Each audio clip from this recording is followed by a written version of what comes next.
आजच डाउनलोड करा आणि तुमच्या आवडत्या मालिकांचा आनंद लुटा।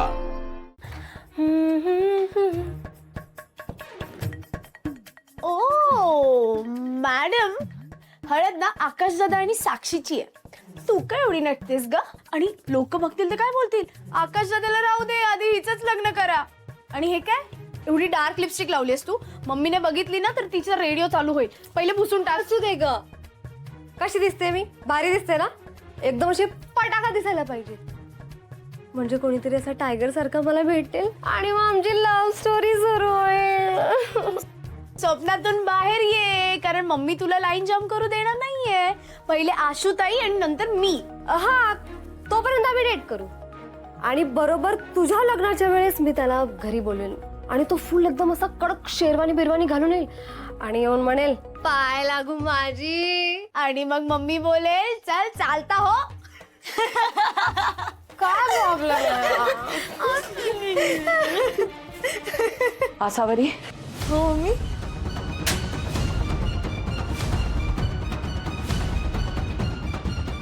लाज नाही वाटली तुला लोकांकडनं पैसे मागायला? काय बोलतेस तू? एक शब्द बोलू नकोस, मान खाली घातलीस तू माझी। अगं मी आणि तुझे पप्पा तुझं लग्न जमावं म्हणून किती धडपड करतो, कौतुक करतो तुझी। आमची लेक खूप गुणाची आहे, खूप शहाणी आहे, समजूतदार आहे, आणि तू काय केलंस हे? नाही मम्मी, मी कोणाकडून पैसे नाही घेतले। खोटं बोलू नकोस। मम्मी मी खरंच सांगते, मी खरंच असं काही नाही केलं। हो ना? मम्मी काय करतेस तू? आशुताई बोलली ना तिने काही नाही केलंय म्हणून। कधीतरी खोटं बोललीये का ती? एकदा ऐकून तर घे तिचं। काय ऐकायचं का आम्ही? हा, इतके वर्ष कमावलेली आमची इज्जत घालवली आहे हिनी। हे शिकवलंय का पप्पांनी तुला? त्या नवरी मुलीच्या भावाकडे कशाला पैसे मागितलेस?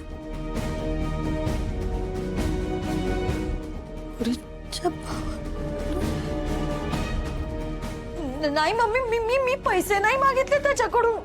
मी ना बाजारात गेले ना मम्मी, मी पर्स विसरले होते। आम्ही पुन्हा येणार होतो पर्स घ्यायला, पण तितक्यात तो तिथे आला आणि तो म्हणाला की मी पैसे देतो, एकच फॅमिली आहोत आपण, चालेल मला, असं सगळं म्हणायला लागला। मी तरी नाही म्हणत होते, मग त्याने जबरदस्ती दिले। खोटं बोलत नाहीयेस ना? मम्मी अगं तू काय आज ओळखतेस का आशुताईला? ती असं का करेल? तुला तरी पटतंय का? तुमच्याकडून कधी तिने काही गोष्ट मागितलीये की त्या मुलीकडच्यांकडून मागेल? आणि तुझा आणि पप्पांचा विचार नाही करणार ती? काय करतेस तू? काही बोलतेस? काय झालं होतं दुकानात? मी तुला बोलले ना। किती झाले? 800 रुपये। हे सामान आहे ना, तुम्ही प्लीज बाजूला ठेवा ना, आम्ही पैसे घेऊन येतो। मी आहे ना, कशाला टेन्शन घेते? दादा किती झाले? 800 रुपये। आपण फॅमिली आहोत म्हटल्यावर मी मदत करूच शकतो ना, आणि हवं तर तुम्ही मला नंतर द्या पैसे। तू हवं तर मयूला विचार ना, मयूला विचार ना। बाळ मयू सांग ना, मयू प्लीज सांग ना बाळ। अगं हो मम्मी, ताई खोटं नाही बोलत आहे ग। आम्ही परत घरी सुद्धा येणार होतो, पण तेवढा तो दादा आला आणि म्हणाला की मी देतो पैसे। अगं ताई घेत सुद्धा नव्हती, तरी सुद्धा त्याने दिले, आणि मग मीच म्हणाले की देऊ दे, आपण हॉटेलवर आल्यावर परत करू। पण तो दादा म्हणाला की आता पण एकच फॅमिली होता, मग फॉर्मॅलिटी कशाला? अगं मम्मी, ताई खरं बोलते ग, ती खोटं नाही बोलत आहे।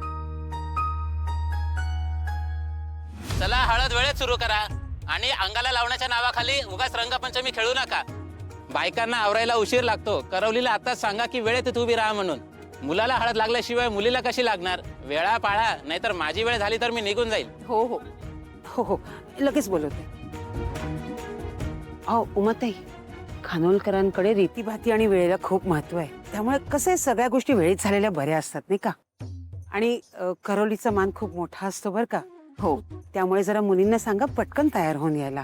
आजी मी आहे ना, आय एम रेडी। समायरा, अगं आसावरी मोठी बहीण आहे ना, करवलीचा मान तिचा आहे। आजी काही काळजी करू नका, आसावरी येतच असेल तयार होऊन। शना, हाँ एक काम कर, सॉरी मी मारलं ग तुला। स्वामी मला माफ करा. मी खरं खोटं काय आधी विचारायला हवं होतं ना, आधीच मारलं तुला. मम्मी मम्मी मम्मी प्लीज, चुकलं तर माझं आहे ना. मी जर पर्स विसरले नसते तर हे सगळं झालंच नसतं. नाही ऐकून घ्यावं लागलंच नसतं. मम्मी मी खरं सांगते, मी पैसे ना परत देण्याच्या हेतूनेच घेतले होते. तुला किंवा पप्पांना मान खाली घालावी लागेल असं काहीच वागणार नाही, कधीच नाही वागणार मम्मी. मी आलेच. ए कुठे निघाली आता? त्या गौतमला जाब विचारायला की तो असं खोटं का बोलला. नको नको, काही गरज नाहीये. अगं मम्मी जाऊ दे ना तिला. त्याच्यामुळे तू ताईवर हात उगारलास. त्याला विचारलं तर काय प्रॉब्लेम आहे? मग काय, पहिले स्वतःहून पैसे द्यायचे जबरदस्ती आणि नंतर खोटं बोलायचं. अगं वेडी आहे का तू? उगाच जास्ती वाढवू नको. तू नवरीचा भाऊ आहे, उगाच आपल्यामुळे लग्नात गोंधळ नको. पण हे चूक आहे ना, मग कशाला सोडायचं? हे अजिबात बरोबर नाहीये मम्मी. अगं जाऊ दे ना, मी काय ऐकलं नाही आणि मी काय बोलली नाही. काही नाही काही नाही. एक मिनिट मम्मी, तुला कुठून कळलं हे? त्याने स्वतःहून सांगितलं? नाही नाही, मला काय आठवतच नाही. मम्मी इम्पॉर्टंट गोष्टी कशा विसरतेस ग तू? हे ना तुझं असं असतं मम्मी. जाऊ दे ना जाऊ दे ना, माझं चुकलं ना. स्वामी मला आता शिक्षा करतील. आपण कशाला उगाच. तुम्ही आवरा ना पटापट, जा जा. चला चला. पमा पमा आशू, अगं काय हे, तुम्ही सगळ्याजणी अजून इथेच आहात? मुहूर्ताची वेळ जवळ आली आणि करवलीच नाहीये, असं कसं चालेल? चला लवकर आवरा.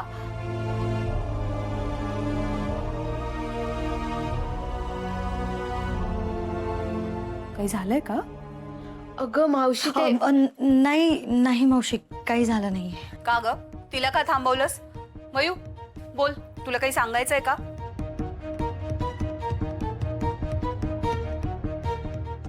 नाही अगं मावशी, तिला विचारायचं होतं की ती कशी दिसते. हो ना, ते ना जेव्हापासून ती रेडी झाली आहे ना तेव्हापासून सगळ्यांना ती हेच विचारते, ती कशी दिसते.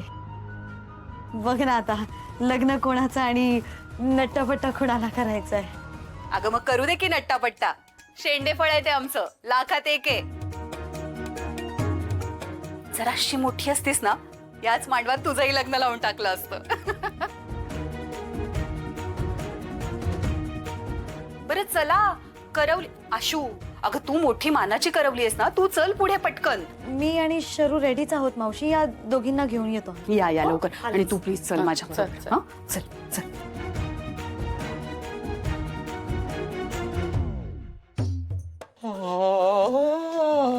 इतक्या बायकांसमोर मोबाईल घ्यायला जाशील तर मारच खाणार ना. आणि तुला काय चोरी करायला सांगितली नाहीये, बहाणा करून फोन घेऊन एवढंच सांगितलं होतं. काय पलटी मारता हो सर, मगाशी वेगळं बोलले होते तुम्ही. एक तरी काम नीट करत जा ना. म्हणजे मी काहीच नीट करत नाही का सर? मग तुम्ही का ठेवलंय मला तुमच्यासोबत सर? कोकणात घर आहे माझं, तिकडे जाईल ना मी शपथ. माणूस म्हणून खूप विश्वास आहे माझा तुझ्यावर, म्हणूनच कॉम्प्लिकेटेड काम सांगतो ना मी तुला. हा, आता माझा विश्वास खरा ठरव आणि मार न खाता जाऊन ये, काम कर. हळू ना सर, जाईल मी, पण आधी क्लिअर करा सर. ती पोरगी तुम्हाला तुमच्या आसपास पण नको असते, बरोबर सर? तिचा फोन तुमच्याकडे होता, तो पण तुम्हाला नको होता सर, तो परत दिला. मग आता काय झालं सर? नाही असं काय आहे त्या फोन मध्ये सर? काहीच नाहीये, तू जा. काहीच नाही नाहीये. मग उगाच काय आगी उडी मारायला येड आहे मी नाही जाणार सर. थोडं नाही सर, मला कुणाला वाचवायचं ते सांगत आहे मी. त्या स्विमिंग पूलच्या इथे ते सोशल मीडिया करतात त्या रील. हा रील, त्याच्यामध्ये रेकॉर्ड झालोय. विचित्र दिसतंय ते. तुम्ही हा